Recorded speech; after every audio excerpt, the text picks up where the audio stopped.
Brazil में एक परित्यक्त पुल से एक युवा महिला को रस्सी कूदने की घटना में बुरी तरह फेंके जाने की दुखद मौत के मामले में और गिरफ्तारियों की खबरें सामने आई हैं।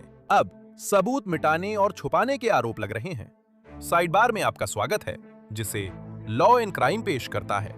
मैं जेसी वेबर हूं। हमारे पास ब्राजील के इस रस्सी कूद मामले में नए अपडेट्स हैं, जिस पर हम शुरू से नजर रखे हुए हैं। यह वही मामला है जिसमें 21 वर्षीय मारिया एडुआर्डा रोड्रिगेज डी फ्रीटास रस्सी से कूदने की घटना में गिरकर उनकी मौत हो गई। उनको कथित तौर पर एक सुनसान पुल से नीचे फेंका गया था और वे किसी भी रस्सी या डोरी से नहीं बंधी थीं। 130 फीट नीचे गिर गईं। ये एक भयानक, बेहद डरावनी मौत थी। ये सब एक वीडियो में कैद होकर सोशल मीडिया पर वायरल हो गया। 3 प्रशिक्षक Luis Felipe Feliciano Egorov 32, Vitor de Freitas Goncalves 27 और माइको फर्नांडेज सिंत्रा 42 को गिरफ्तार किया गया। उन पर मौत का जोखिम जानते हुए की गई हत्या का आरोप लगाया गया था।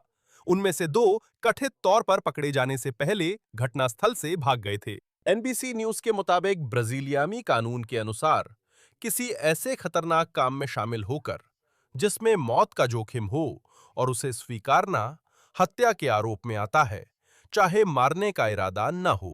और बताया जा रहा है कि उनका दावा है कि वे सदमे में थे, उन्हें होश नहीं था, उन्हें याद नहीं है कि मारिया एडुआर्डा को सुरक्षित करने की जिम्मेदारी किसकी थी।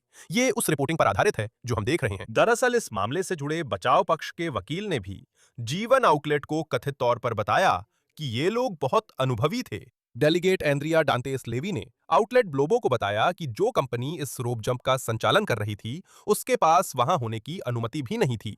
तो पहले से ही बहुत कुछ है जिस पर चर्चा करनी है, पहले से ही बहुत कुछ है जिस पर सोचने की जरूरत है। लेकिन जैसा कि मैंने कहा, हमारे पास कुछ नए घटनाक्रम हैं जिनके बारे में हमें बात करनी है, तो ये अभी अभी सामने आया है। नई तस्वीरें और एक वीडियो सामने आया है जिसमें घटना का अलग एंगल दिखता है।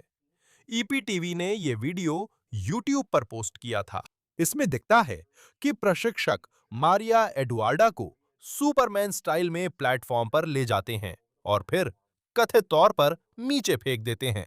वीडियो में रिकॉर्डिंग करने वाला व्यक्ति कहता है, इसे देखो, आप यह सुन सकते हैं। और फिर कोई और कहता है, हे भगवान। जब मारिया एडुआर्डा को प्लेटफॉर्म से फेंका जाता है, रिकॉर्डिंग करने वाला कहता है, नहीं नहीं, रुको रुको रुको सब लोग, एक रस्सी टूट गई। आप देख सकते हैं कि प्रशिक्षक कैसे प्रतिक्रिया दे रहे हैं। वे हैरान नजर आ रहे हैं, जैसे कि एकदम जड़ हो गए हों। और अब बड़ी खबर, इस टीम के 3 और सदस्यों को कथित तौर पर गिरफ्तार कर लिया गया है। न्यूयॉर्क पोस्ट के अनुसार इन लोगों पर इस गतिविधि की योजना और उसे अंजाम देने का आरोप है। गिरफ्तारियां शनिवार 20 जून को हुई। ग्लोबो के अनुसार एवेलिन डॉस सेंटोस गोंकाल्वेस उस अनौपचारिक कंपनी की जिम्मेदार थीं जिसने ये जंप्स कराए। जोआओ एंटोनियो पिवेटा रिबेरो दा सिल्वा, जो कथित तौर पर पुल के नीचे जमीन पर मौजूद थे, और गैब्रियल बारोस मार्टिन्स, जो कथित तौर पर गिरने के बाद घटनास्थल से चले गए थे, पुलिस के साथ सहयोग नहीं कर रहे थे। ये बात बाची बाची नोटिसियास के अनुसार है। और अब ये आरोप है कि या तो उन सभी ने या उनमें से कुछ ने डिजिटल सामग्री हटाने का आरोप है, जैसे कि कंपनी एंत्रे कोरदास के सोशल मीडिया पेज। यह भी संदेह है कि वे कैमरा लेने में शामिल हो सकते हैं, वो संभावित गोप्रो कैमरा जो मारिया डुआर्ता कथित तौर पर रोप जंप के दौरान पकड़े हुए थीं। एमएसएन की रिपोर्ट के अनुसार चश्मदीद राफाएल गोलार्थ, जो मारिया डुआर्ता के बाद थे, ने मीडिया को बताया कि उन्होंने एक कर्मचारी को देखा। जब मारिया डुआर्ता जमीन पर पड़ी थीं, तब उनके गले के स्ट्रैप से गोप्रो हटाते हुए देखा गया। उन्होंने कहा कि उन्होंने इसे इस तरह देखा। उनके शब्दों में, या तो वे उपकरण को लेकर चिंतित थे या फिर सबूत छुपाना चाहते थे। 9.com.au के अनुसार फोन और इलेक्ट्रॉनिक उपकरणों तथा अन्य सबूतों की तलाशी और जब्ती के लिए अदालत का आदेश जारी किया गया है। द न्यू डेली के मुताबिक 5 दिन के लिए अस्थायी गिरफ्तारी वारंट जारी हुए। बताया गया कि मारिया डुआर्टे की मौत का जोखिम जानबूझकर स्वीकार करने और न्याय में बाधा डालने का संदेह था। अब ये पूरी तरह से स्पष्ट नहीं है कि उन्हें अस्थायी रूप से गिरफ्तार किया गया था या उन पर आधिकारिक रूप से आरोप लगाए गए हैं। लेकिन मैं एक ब्राजीली आपराधिक रक्षा वकील को बुलाने जा रहा हूं, जो इस बारे में बात करेंगे, हमें समझाएंगे कि यहाँ क्या हो रहा है, क्योंकि मुझे पता है कि ये भ्रमित कर सकता है। मेरे लिए भी ये भ्रमित करने वाला है। साओ पाउलो के सार्वजनिक सुरक्षा सचिव के कार्यालय ने बयान में कहा, मैंने कई मौतें, अपराध और अपराधी देखे हैं। मैं चरम खेल भी करता हूं। मैंने कभी भी सुरक्षा और दूसरों की जान की इतनी घोर उपेक्षा का इतना घिनौना और प्रतीकात्मक मामला नहीं देखा जैसा कि ये है। ये काफी बड़ा बयान है। एक और बयान, उद्धरण, सिविल पुलिस अपनी जांच जारी रखे हुए है ताकि घटनाएं कैसे घटीं ये पूरी तरह स्पष्ट किया जा सके, सभी आपराधिक जिम्मेदारियों की पहचान की जा सके और पीड़ित द्वारा इस्तेमाल किए गए कैमरे का पता लगाया जा सके। जंप के समय इस्तेमाल किया गया कैमरा एक महत्वपूर्ण कड़ी माना जा रहा है ताकि यह पता लगाया जा सके कि वास्तव में क्या हुआ था। इस कैमरे को लेकर काफी चर्चा हो रही है, मैं भी इसमें जाना चाहता हूं। अरे जल्दी से बताओ, क्या यहाँ कोई बिल्ली पालने वाला है? क्योंकि बात यह है, हर कोई चाहता है कि उसकी बिल्ली स्वस्थ और खुश रहें। उन्हें स्मॉल्स खिलाना सबसे अच्छा विकल्प है। बाजार का अधिकतर बिल्ली खाना सस्ते भराव, मीट बाय प्रोडक्ट्स व कृत्रिम चीजों से बनता है, जिससे बिल्लियों की सेहत पर असर पड़ता है। लेकिन स्मॉल्स अलग है। उनकी रेसिपीज बिना प्रिजर्वेटिव्स वाले 100% ह्यूमन ग्रेड इंग्रेडिएंट से बनती हैं, जो आपको अपने ही फ्रिज में मिल सकते हैं। बिल्लियां ऊर्जा के लिए प्रोटीन पर निर्भर हैं। उन्हें स्वस्थ और फिट रहने के लिए भरपूर हाइड्रेशन की भी जरूरत होती है। और अच्छी बात यह है कि स्मॉल्स में कम से कम 80% एनिमल प्रोटीन होता है। ताजे इंग्रेडिएंट्स को धीरे पकाकर पोषक तत्व, हाइड्रेशन और स्वाद बनाए रखते हैं। 88% बिल्ली पालकों का कहना है कि स्मॉल्स खिलाने के बाद उनकी बिल्लियों का पाचन बेहतर हुआ है, उनका फर ज्यादा चमकदार हो गया है और उनमें खेलने की ज्यादा ऊर्जा है। एक्सपर्ट्स भी इसकी खूब तारीफ कर रहे हैं। फोर्ब्स ने स्मॉल्स को टॉप कैट फूड बताया है और बजफीड रिव्यूअर्स के अनुसार बिल्लियां इसे पसंद करती हैं। बिल्ली की सेहत उसकी डाइट पर निर्भर है। स्मॉल्स आजमाएं, पहली खरीदारी पर 60% छूट, फ्री शिपिंग और लाइफ टाइम ट्रीट्स पाएं। smalls.com// या smalls.com/bent पर जाएं। ये काफी दिलचस्प है। उस दिन वहां एक सोशल मीडिया इन्फ्लुएंसर मौजूद था, जिसने कथित तौर पर तकनीकी सहायता के रूप में काम किया। बाची बाची नोटिसियास के अनुसार इस व्यक्ति का नाम लुइस गुस्तावो दे ओलिवेरा है। रिपोर्ट के मुताबिक वो इस टीम के साथ लगभग 1 साल से काम कर रहा था और उस दिन वो मंच से लगभग 4 मीटर दूर था, लेकिन घटना की तरफ उसकी पीठ थी, क्योंकि वो जाहिर तौर पर अगले प्रतिभागी के लिए जंप की तैयारी कर रहा था। ये वही है जो उसने कथित तौर पर अधिकारियों को दिए गए बयान में कहा, जिसका अंग्रेजी में अनुवाद किया गया था। उसने कहा, उद्धरण, मैंने हाल के दिनों में लुमेरा में हुई त्रासदी के मामले को लेकर कई संदेश प्राप्त किए हैं। फिलहाल मैंने इस विषय पर सार्वजनिक रूप से खुद को व्यक्त न करने का फैसला किया है, क्योंकि मामले में अभी भी प्रक्रियाएं और जांच चल रही हैं। मैं इससे किनारा नहीं कर रहा हूं और ना ही जो हुआ उसके प्रति उदासीन हूं। सही समय पर मैं स्पष्ट बोलूंगा और सभी की समझदारी सराहता हूं। मारिया एडुआर्डा के परिवार ने बयान में कहा कि सभी जिम्मेदारियों की सख्ती से जांच हो और सभी संबंधित लोगों को उनके कार्यों व चूकों के लिए जिम्मेदार ठहराया जाए। ठीक है, मैं यहाँ साइड बार पर ऑड्री लिबार्का को वापस लाना चाहता हूँ, जो एक ब्राजील की आपराधिक मामलों की बचाव पक्ष की वकील है। वह पिछली बार भी हमारे साथ थी जब हम इस मामले को कवर कर रहे थे। इसके बारे में बात करने के लिए दोबारा आने के लिए आपका बहुत धन्यवाद। तो क्या मैं सही हूँ? क्या हम ये सही समझ रहे हैं कि रिपोर्टों के मुताबिक 3 और लोगों को गिरफ्तार किया गया है? हाँ, लेकिन क्या उन पर आरोप लगाए गए हैं? आधिकारिक रूप से नहीं, लेकिन हाँ, वो अभी अस्थायी हिरासत में है, जो एक तरह की कैद होती है जिसमें आप कुछ समय के लिए वहां रहते हैं ताकि जांच सही तरीके से चल सके। तो क्या आपको पता है कि उन पर किस आरोप या किस शक के आधार पर गिरफ्तारी और हिरासत में लिया गया है? शायद ये वही आरोप हैं जो प्रशिक्षकों पर लगे हैं। मुझे नहीं पता कि ये बाधा डालने का आरोप है या नहीं, लेकिन उन्हें क्यों हिरासत में लिया गया? कौन से आरोप या आरोपों का शक? आरोप वही हैं जो रंगे हाथ पकड़े गए लोगों पर लगे हैं, यानी जानबूझकर हत्या का आरोप। और वैसे सिर्फ स्पष्ट करने के लिए, क्या ये अब भी जानबूझकर हत्या है या मौत का जोखिम जानते हुए की गई हत्या, घातक नतीजे के जोखिम को स्वीकार करते हुए की गई हत्या? क्या यही है? हाँ, संभावित वाला हिस्सा सिर्फ इसलिए जरूरी है ताकि वे इसे इरादतन हत्या के रूप में वर्गीकृत कर सकें। लेकिन आधिकारिक तौर पर यह जानबूझकर हत्या ही है। मैं आपसे पूछना चाहता हूं कि जो लोग अभी-अभी गिरफ्तार हुए हैं, आपको क्यों लगता है कि उन्हें गिरफ्तार किया गया? और आपको क्यों लगता है कि उन्हें अभी गिरफ्तार किया गया? क्योंकि साफ तौर पर उनकी अलग-अलग कथित भूमिकाएं थीं, है ना? वे वीडियो में दिखने वाले लोग नहीं थे, लेकिन मुझे लगता है कि इस पूरी रस्सी कूदने की गतिविधि में उनकी भी कोई भूमिका थी। उस दिन वे अलग-अलग जगहों पर थे और ये भी आरोप है कि वे सबूत छुपा रहे थे। हाँ, आरोप यह है कि वे उस टीम का हिस्सा थे जो यह सुनिश्चित कर रही थी कि यह रस्सी कूदना हो रहा है। जो लोग गिरफ्तार किए गए थे, उनमें से एक वो है जो पुल के नीचे था, जिस पर कैमरा छुपाने का आरोप है, जो अभी तक नहीं मिला है। एक गवाह ने कहा कि उसने उसे शरीर से कैमरा उठाते देखा था। मुझे लगता है मैं थोड़ा उलझन में हूं। अगर वे लोग रस्सी तैयार करने या प्लेटफॉर्म से फेंकने में शामिल नहीं थे, तो उन पर हत्या का आरोप कैसे लग सकता है? इस समय जज इस घटना में शामिल सभी लोगों को कानूनी दायरे में लाने वाले हैं। बाद में जब फैसला सुनाया जाएगा, तो इसे बहुत अलग तरीके से देखा जाएगा। पिछली बार जब हमने बात की थी, तो मैंने इस बारे में बताया था कि ट्रायल में हर एक व्यक्ति की कार्रवाई को अलग-अलग दिखाना कितना मुश्किल होता है। क्योंकि कानून में आपको अलग-अलग बताना पड़ता है कि किसने कौन-सा हिस्सा किया, कौन-सा काम या चूक थी जिसके लिए हर कोई ज़िम्मेदार था। इस समय मुझे नहीं लग रहा कि वे इस हिस्से का मूल्यांकन कर रहे हैं, बस कंपनी के सभी लोगों को संभावित अपराधी के रूप में शामिल कर रहे हैं। अपराधी। जब उन्हें हिरासत में लिया जाता है, तो जांच के साथ क्या होता है? मैं पढ़ रहा था कि उनके उनके इलेक्ट्रॉनिक डिवाइस और अन्य सबूतों की तलाशी और जब्ती के लिए वारंट जारी किए गए हैं। क्या यही अभी हो रहा है? हाँ, सामग्री की तलाशी ली जा रही है।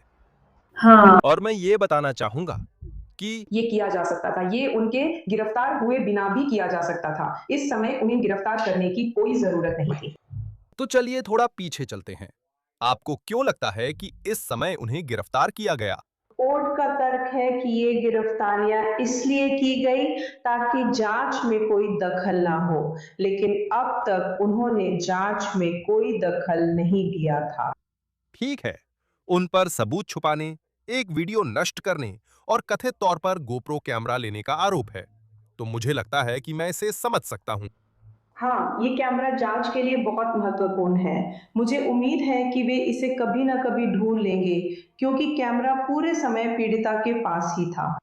कैमरा दिखाएगा कि उसने नोटिस किया था या नहीं कि उसके पास रस्सी थी, क्या उसने रुकने को कहा था और क्या सबको पता था कि उसके पास रस्सी नहीं थी। मेरा अंदाजा है कि जब उन्होंने उसे उठाया, उससे पहले कैमरा उसी पर लगा था, है ना? ये उन बातचीतों को रिकॉर्ड कर लेता जो उन्होंने रस्सी के बारे में की थीं। और क्या वो इधर-उधर देख रही थी? क्या उन्होंने कभी उसे सुरक्षित किया था या नहीं? क्योंकि अब भी ये समझ में नहीं आ रहा है कि ये सब हुआ कैसे। और अब भी ये उलझन है कि असल में उसे सुरक्षित करने की जिम्मेदारी किसकी थी, है ना? बिल्कुल। कंपनी के सोशल मीडिया पेजों को हटाने या साफ करने का आरोप था। रिपोर्ट्स में कहा गया है कि कुछ डिजिटल कंटेंट शायद डिलीट हुआ। क्या ब्राजीलियाई कानून में इसे न्याय में बाधा डालना माना जाता है? अगर उन्होंने मारिया एडुआर्डा की असली जम से कुछ डिलीट किया है, तो ये बाधा डालना माना जाएगा। क्या यह भी मुमकिन है कि वे इन लोगों को गिरफ्तार करना और उन पर आरोप लगाना चाहते हैं ताकि ये लोग बाकी 3 प्रशिक्षकों के खिलाफ गवाही दे सकें? और शायद हाँ, क्या ब्राजीलियाई कानून में ऐसा कुछ है जिससे उन्हें गवाही देने के लिए इम्यूनिटी मिल सकती है? ऐसा प्रावधान है कि कुछ अपराधों में गवाही देने पर इम्यूनिटी मिल सकती है, लेकिन यहाँ यह लागू नहीं होता। मैं बस थोड़ा पीछे जाना चाहता हूं क्योंकि ये थोड़ा भ्रमित करने वाला है। जब मैंने इस पर रिपोर्टिंग पढ़ी तो उन आरोपों पर वापस जाएं जो उन तीनों पर लगे हैं। वे कहते हैं कि ये संभावित इरादे से हत्या, संभावित दुर्भावना से हत्या है। लेकिन अभियोजन पक्ष का जो तर्क है, जैसा आप कह रहे हैं, वो ये है कि ये इरादे के साथ होगा कि उन्होंने जानबूझकर इरादतन उसकी हत्या की, या वे इतने लापरवाह थे, उन्होंने खतरे की पूरी तरह अनदेखी की कि वही इरादा बन गया। मैं सिर्फ उन 3 लोगों के बारे में स्पष्ट करना चाहता हूं जिन पर आरोप लगाए गए हैं। आपको क्या लगता है, अभियोजन पक्ष का तर्क क्या होगा? तर्क यह नहीं है कि वे इतने लापरवाह थे कि उन्होंने इस बात की चिंता भी नहीं की कि वह जिएगी या मरेगी। यह साबित करना मुश्किल होगा क्योंकि अब तक दिए गए बयानों में कहा गया है कि उन्हें सच में पता ही नहीं था कि उसके पास रस्सी नहीं थी। अब तक बचाव पक्ष ने मीडिया में जो बातें कही हैं, उनके बारे में आप क्या सोचते हैं? जैसे कि वे अनुभवी हैं, उन्हें होश नहीं था, उन्हें पता नहीं था क्या हो रहा है, वे सदमे में थे, वे पहले भी ऐसे जंप कर चुके हैं, उन्हें नहीं पता कि उसे सुरक्षित रूप से बांधने की जिम्मेदारी किसकी थी। ये कुछ शुरुआती बयान हैं जो हम देख रहे हैं। मेरा मानना है कि ये उस मामले से जुड़े बचाव पक्ष के वकीलों की ओर से आ रही हैं।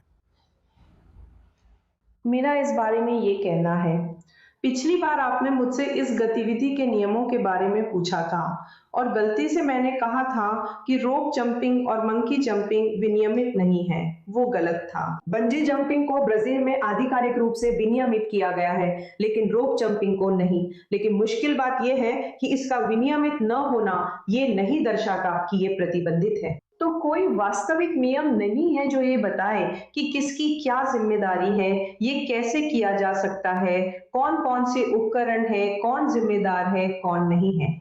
और जब बात एक आपराधिक मामले की आती है, जैसा कि मैंने कहा, आपको ठीक-ठीक ये बताना होता है कि किसने क्या किया।